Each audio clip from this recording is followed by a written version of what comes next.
Shalom Aleichem à toutes et à tous.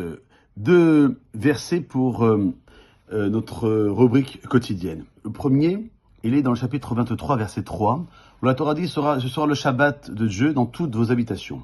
En ce moment, on pose la question pourquoi la Torah a précisé dans vos habitations. Ça voudrait dire qu'en dehors de vos habitations, le Shabbat pourrait être fait comme on l'entend. Et on explique que tous les peuples du monde ont un jour de repos. Le Midrash rapporte à cet égard que Moshe avait insisté auprès du Pharaon pour qu'il accorde au peuple un jour de repos, afin qu'ils aient la force de travailler le reste de la semaine. Cela est ainsi. Comment savoir si le juif qui respecte le Shabbat le fait dans l'intention de se plier à la volonté de Dieu ou afin de s'accorder du repos?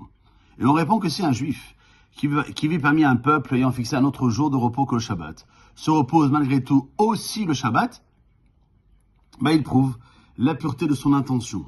En effet, disposant déjà d'un autre jour pour engranger de nouvelles forces, il n'a pas besoin du Shabbat pour cela. Aussi, son observance du jour du Shabbat est bien conforme à ce que dit la paracha cette semaine. Et ce sera le Shabbat de Dieu, puisqu'il le respecte pour l'honneur de Dieu. Comment cela se serait-il?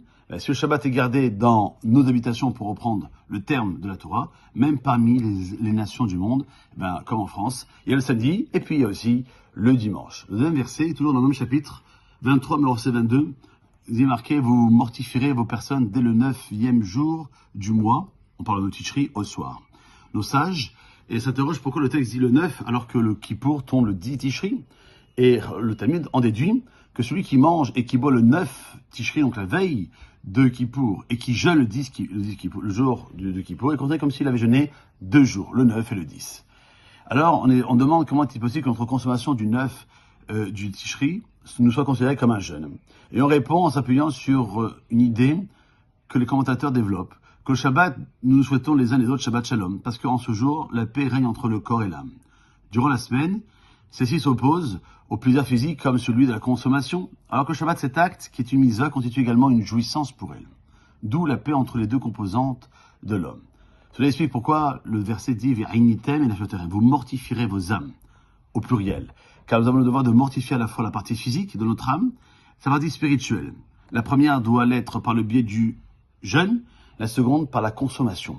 Mais comment est-il possible de remplir simultanément ces deux exigences opposées? C'est pour ça que le sage nous donne que celui qui mange et qui boit le 9 Tishri, affligeant ainsi la partie spirituelle de son âme, et jeûne le 10 du mois, affligeant la partie physique de celle-ci, est considéré comme avoir jeûné le 9 et le 10 Tishri.